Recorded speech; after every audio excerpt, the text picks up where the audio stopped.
Well, welcome. Today, we're going to take a journey. We're going to take a journey into our ability to imagine. What kind of imagination do you have? Is your imagination expansive? Are you able to take an idea and just start building on that idea, imagining things different than they are? Because when we open ourselves, we open our minds to new possibilities, a whole new world becomes available to us. It all begins with our imagination, but too many of us have forgotten about it, forgotten how to imagine a life different than the one we've got.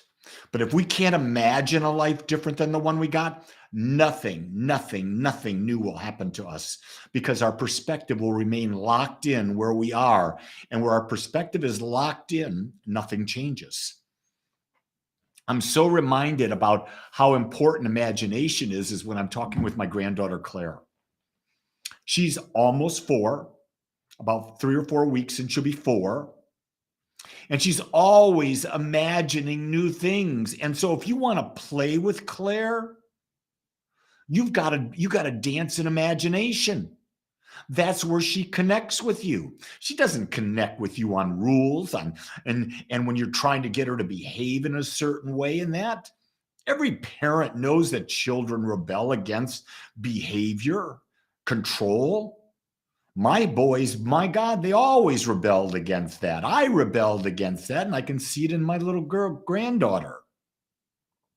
Why? We understand when we're young that imagination is the key to an expansive life, and we want that life.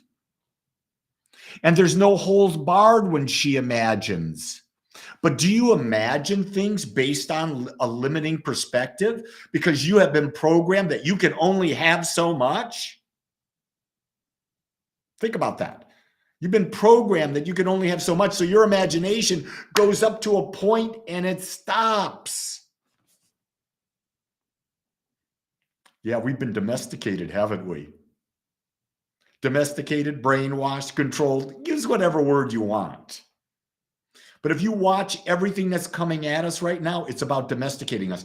Everything on social media, everything is getting us to try to buy something. Do you realize that?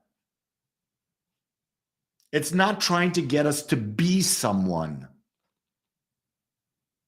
to be a greater you. That's the whole purpose that we talk about here every day. Thoughts can change your life.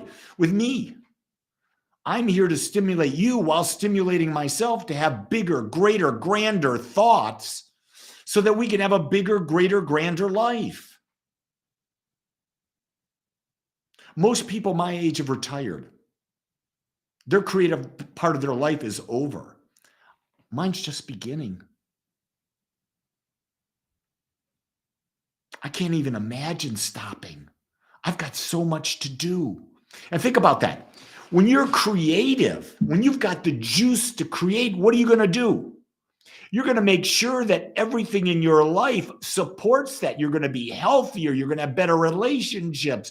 You're going to have a better self-image. You're going to have more juice for life. You're going to be more abundant. Why? You're creating. That's where everything takes place. But you cannot create until you can imagine it.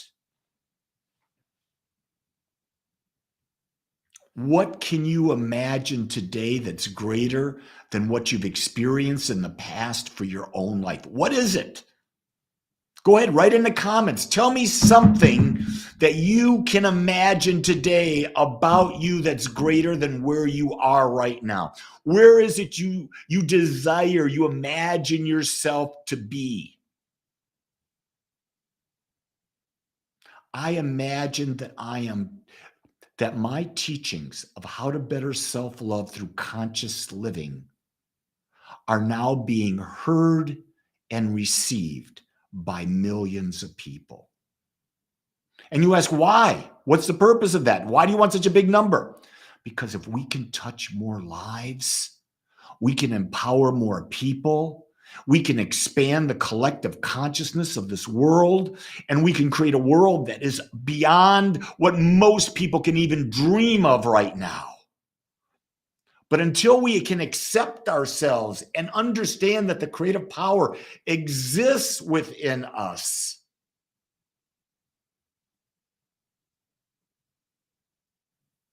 so Julie's out there, and Julie made a comment. She says, less physical pain, scuba diving, and doing yoga.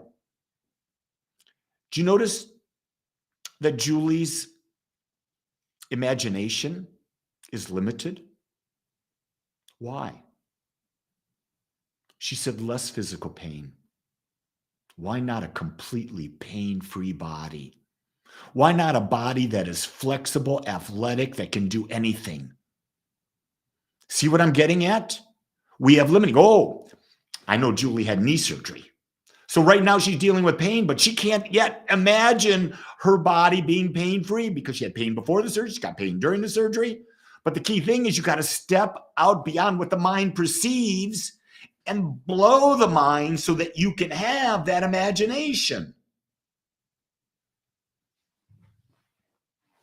That's why so many people are turning to hallucinogenics. It gets them beyond. I'm not recommending that. Don't think I am. I'm not recommending that at all. I want to live that life now, not until I retire. Retire from what? Life? We should never retire from living, creating, expanding. You rock, Johanna. It's exactly right. So Richard's out there and he's he's imagining new words. Visioneering, using the imaginariums equals aquarium of imagination to create more fulfilled life. Spell rush. I love what you just said. I want to walk between the planes of reality. I want to walk in and out of the planes of reality. I want to be able to experience these infinite planes that exist everywhere. Oh my God. Now, see, here's the key thing. Once you imagine it, you've got to build the mental image. You've got to put the feeling behind the imagination. And then you've got to act. You've got to take action. Imagine. Build around that imagination. See it clearly. Put feelings around it. And act as if it's already happened. Got to put it all together. Otherwise, it's a pipe dream. We don't want pipe dreams. We want imaginations that are becoming real. Real. See, if you're connected with your divinity, you know that anything is possible. That's connection to divinity. I know it's possible to achieve this. I know it's possible to do that. If you're not connected to your own divinity or whatever you want to call it, you automatically put a limitation on yourself. It's not possible. It's not going to ever happen. Not going to ever happen. I never expected to write a book. I said, how is that possible? I hate writing. Guess what? I've got a book. If you haven't got my book, I would highly recommend it. I think it's a great book. It's the best I got. The Power in You. What a perfect title. That's what came to me in meditation, the power in you. That's what I'm talking about. There's a power in you that wants to create more. There's a power in you that will create anything as long as you use the principles of how to create in the fashion.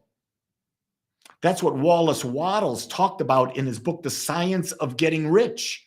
He said there's a science. If you follow the science, you will get rich. If you don't follow the science, you won't get rich. What is science? It's a methodology to achieve something that has been proven to work, and it proves to work for everyone.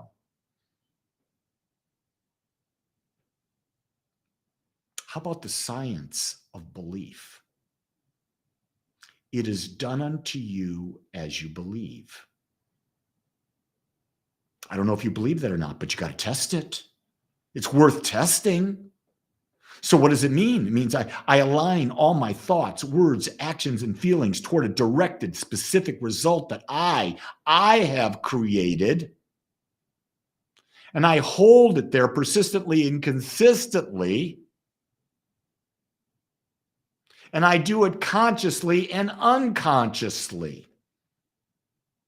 So it becomes my natural state of being.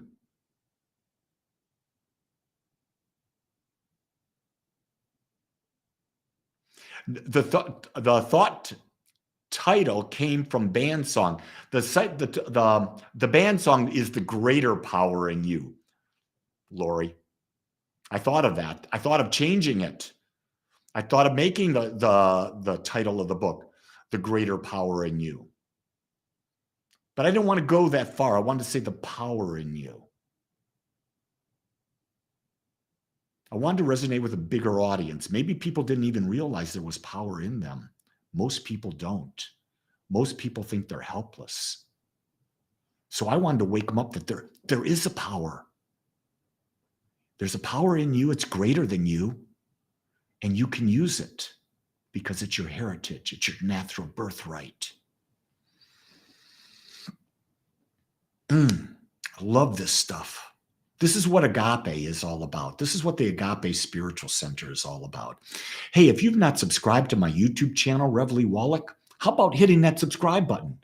If you're on Facebook and you're not a friend of the Agape Spiritual Center, why don't you do that? Follow us. More and more good stuff is out there. If you want to get my daily thought and things that are happening at Agape, sign up for my newsletter at agapespiritualcenter.com. Don't be afraid. Sign up, plug in, connect. I promise you, what I will offer you is the best I've got to help you see your most great life and for you to achieve it. That's my role, the role I've chosen. And while I'm supporting you, my life is getting better and better and better because you can't help but get more when you give more. Lydia says, hi, Lydia. Did you put a smile on your face when I said your name? I hope so. I suggest we do more about intuition talks, Lee. Well, we'll put that on the agenda, Miss Lydia. Do you know the number one thing that people want to hear, Corey? Do you know what the number one thing people want to hear from anyone? Do you know it, Lori? Do you know it, Richard? Do you know it, Johanna? I want you to tell you right now. It's to hear your first name. The number one thing people want to hear is someone say their first name. So when you meet people, it's not important you remember their last name. It's their first name that counts because people want to know that you know who they are. Just a little side note today. So I'm pretty complete. I've done what I wanted to do. I've talked what I want to do. Imagination is the key to a more expansive life. When we open our minds to a new possibility, a whole new world opens up for us. Everything begins with imagination. And I imagine you being bigger, better, greater in any way that you choose. Until next time, love you all. Have a great day. Aloha.